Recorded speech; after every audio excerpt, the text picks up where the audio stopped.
بسم اللہ الرحمن الرحیم۔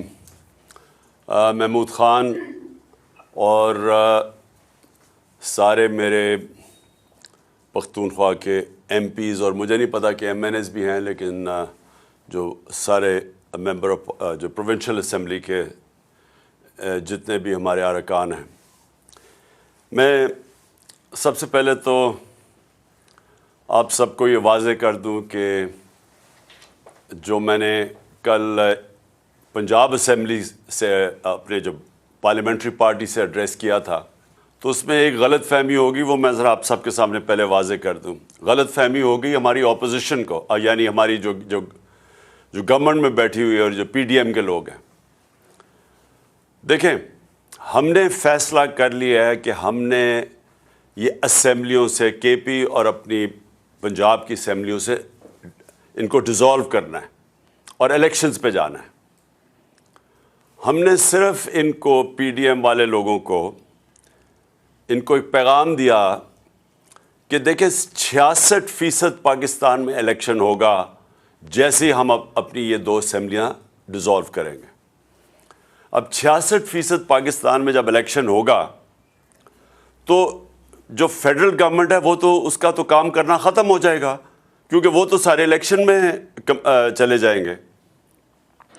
جب 66% پاکستان میں الیکشن ہوگا تو فیڈرل گورنمنٹ کیا کرے گی؟ وہ سارے الیکشن میں چلے جائیں گے، اس کا مطلب ملک ہالٹ ہو جائے گا۔ اب میں نے ان کو یہ سمجھایا، کل کوشش کی، اور میرے خیال میں غلط پیغام چلا گیا کہ دیکھیں میں ملک کے لیے آپ کو آفر کر رہا ہوں، الیکشن تو جب بھی ہوں گے وہ انشاءاللہ چاہے اکتوبر میں ہو چاہے اگلے اگست میں ہو، انشاءاللہ تحریک انصاف نے تو اب جیتنا ہے۔ وہ جیتنا اس لیے ہے کہ لوگوں نے جو ان کی کارکردگی دیکھی ہے پچھلے 7 مہینے میں، لوگ تو یعنی ان سے اتنا متنفر ہیں کہ یہ باہر ہی نہیں نکل سکتے۔ یہ جدھر پبلک کے اندر جاتے ہیں ان کو چور کے نعرے لگتے ہیں۔ ملک تو یہ کسی ایک شعبے کے اندر ملک میں کوئی فائدہ نہیں ہوا، یعنی کوئی امپروومنٹ نہیں ہوئی، بلکہ ملک تو نیچے جا رہا ہے۔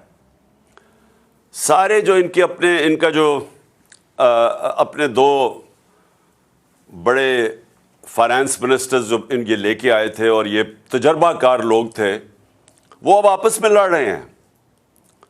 وہ جو مفتاح اسماعیل ہے، وہ جو پہلا فائنانس منسٹر ہے، وہ تو اب یہ کہہ رہا ہے کہ یہ ڈیفالٹ کی طرف لے کے جا رہا ہے اسحاق ڈار، اور اسحاق ڈار کہہ رہا ہے کہ اس نے کچھ کیا ہی نہیں ہے جب وہ فائنانس منسٹر تھا۔ دونوں ہی سچ بول رہے ہیں، دونوں ہی سچ یہ بول رہے ہیں کہ ملک جا تو ڈیفالٹ کی طرف رہا ہے، اور دونوں نے کچھ نہیں کیا سوائے اسٹیٹمنٹس دینے کے اور ہمارے اوپر تنقید کرنے کے۔ ان کے پاس تو اب کوئی روڈ میپ ہی نہیں ہے اس ملک کو بچانے کے لیے۔ اور جو باہر کی بھی فائنینشیل مارکیٹس ہیں اور پاکستان کے اندر بھی جو بزنس کمیونٹی ہے، ان کو پوری طرح اعتماد ان کے اوپر اٹھ چکا ہے۔ وہ سمجھتے ہیں کہ اب ان کے پاس کوئی اب حل ہی نہیں ہے، کوئی روڈ میپ نہیں ہے، تو لہٰذا ملک کا جو معاشی حالات ہیں وہ بڑی تیزی سے نیچے جا رہے ہیں۔ اور کوئی بھی شعبہ، بزنس لے لیں، انڈسٹری لے لیں، زراعت لے لیں، آئی ٹی لے لیں، ایک اس وقت ملک کے اندر جو اس ملک کو ویلتھ کریشن کر سکتا ہے، دولت میں اضافہ کر سکتا ہے، ایک بھی نہیں ہے شعبہ جو کہ ان کی جو اب اس حکومت کے اوپر اعتماد رہ گیا ہو۔ تو نہ اندر سے کوئی اس کے اوپر اعتماد نہیں رکھتا ہے، نہ باہر سے۔ 75% پاکستانی کہہ رہے ہیں الیکشنز کرواؤ، کیونکہ وہ بھی یہ سمجھ گئے ہیں کہ گورنمنٹ فیل ہو گئی ہے۔ تو اس میں ہم نے صرف ان کو یہ کہا کہ ہم تو یہ کرنے جا رہے ہیں۔ اب آپ کو اگر ملک کی فکر ہے تو آپ اس وقت کیونکہ ملک آپ سے سنبھالا نہیں جا رہا، ملک جا رہا ہے ڈیفالٹ کی طرف، تو آپ بھی الیکشنز کروا دیں، ایک جنرل الیکشن ہی ہو جائے، بجائے یہ کہ 66% پاکستان میں ہوگا۔ یہ میرا مقصد ان کو کہنے کا تھا۔ باقی ان سے بات چیت کس چیز پہ ہوگی؟ ہو ہی نہیں سکتی۔ یہ جس لیے گورنمنٹ میں آئے ہوئے ہیں اور ہم نے اپنی طرف سے پوری زور لگایا گورنمنٹ کرنے میں، اس میں زمین آسمان کا فرق ہے. ان کا صرف گورنمنٹ میں آنے کا مقصد کیا تھا؟ اپنے چوری معاف کروانے کے لیے. پہلے ہی اپنی چوری معاف کروا چکے تھے جنرل مشرف سے این آر او لے کے. اب یہ دوسرا این آر او انہوں نے لیا ہے, وہ بھی بدولت جو ان کے ہینڈلرز تھے انہوں نے ان کی وہ سہولت کار بنے ان کو دوسرا این آر او لینے کے لیے. اور جنرل مشرف کو جو سب سے بڑی تنقید ہوئی تھی وہ اس کے این آر او دینے پہ تھی. باقی تو جنرل مشرف نے ان دونوں پارٹی سے ملک کو بہتر چلایا تھا. لیکن اس کو جو لوگ برا بھلا کہتے ہیں, لوگ ابھی بھی نہیں بھول سکتے کہ چوری ہوئی ملک کی. دیکھیں چوری ہوتی ہے کسی مثلا میرے گھر چوری ہو گئی, لیکن کرپشن ملک کا پیسہ چوری ہوتا ہے. تو جنرل مشرف کے پاس تو اختیار ہی نہیں تھا کہ جو ملک کا پیسہ چوری ہو وہ معاف کر دے. اور اب پھر 1100 ارب روپے کا انہوں نے یہ آئے ہیں, اور ان کا صرف ایک مقصد تھا کہ 1100 ارب روپے کے ان کے کیسز معاف ہوں. تو سب کے کیسز معاف ہوتے جا رہے ہیں. یہ دار بھی بچ گیا ہے. دار کا میں یاد کروا دوں کہ اس سے پوچھا تھا کہ $5 ملین آپ نے اپنے بچوں کو بھیجے ہیں, آپ نے کدھر سے بھیجے ہیں؟ آپ کی انکم میں تو یہ شو نہیں ہو رہا. اس نے کہا جی مجھے وہ ابو دھابی سے, میں کسی ابو دھابی کے شیخ کے لیے کام کرتا تھا تو اس نے مجھے پیسہ دیا ہے. انہوں نے اگلا سوال پوچھا کہ اگر اس نے پیسہ دیے تو آپ کے پاس کوئی تو ثبوت ہوگا. کسی نے $5 ملین آپ کو ایسے کیش میں تو نہیں پکڑا دیا, کوئی تو ہوگا, کوئی چیک وغیرہ. جب اسے یہ سوال پوچھا گیا, وہ اس کے جہاز میں بیٹھ کے جو پرائم منسٹر تھا تب خاقان عباسی, اور وہ ملک سے فرار ہو گیا. اب آ کے انہوں نے قانون اتنا بدل دیا کہ وہ بھی پاک ہو گیا. اور اب وہ مریم بھی بچ گئی ہے. نواز شریف کی تیاری ہو رہی ہے اس کو بھی بچانے کے لیے.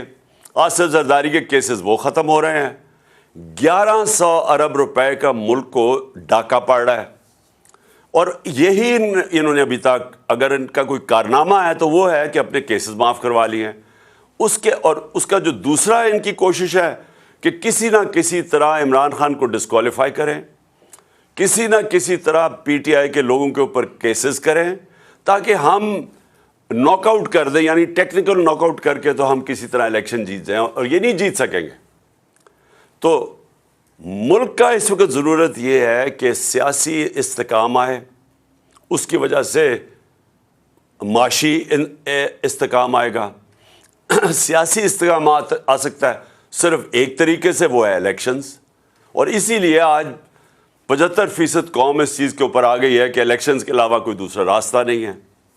اور ہم نے ان کو اس لیے آفر کیا کیونکہ ہم اسمبلیاں ڈیزالو کرنے جا رہے ہیں پنجاب اور کے پی کی, اور وہ اس لیے ہم کرنے جا رہے ہیں کہ ہم سمجھتے ہیں اب کہ یہ ملک کی ضرورت ہے الیکشنز, اور پی ٹی آئی کی ضرورت الیکشنز نہیں ہے اس وقت.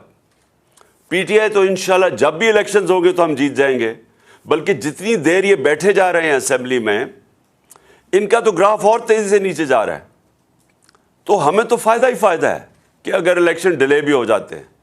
لیکن ملک, میں آپ سب کو یہ کہنا چاہتا ہوں کہ جو ملک کے حالات ہیں وہ اس سطح پہ پہنچ چکے ہیں کہ اگر یہ الیکشنز نہ ہوئے تو ہمیں تو یہ ڈر لگا ہوا ہے کہ جب تک یہ الیکشنز کال کریں گے تو وہ ملک تو ادھر پہنچ جائے گا جدھر کوئی بھی کچھ نہیں کر سکے گا اس کے بعد.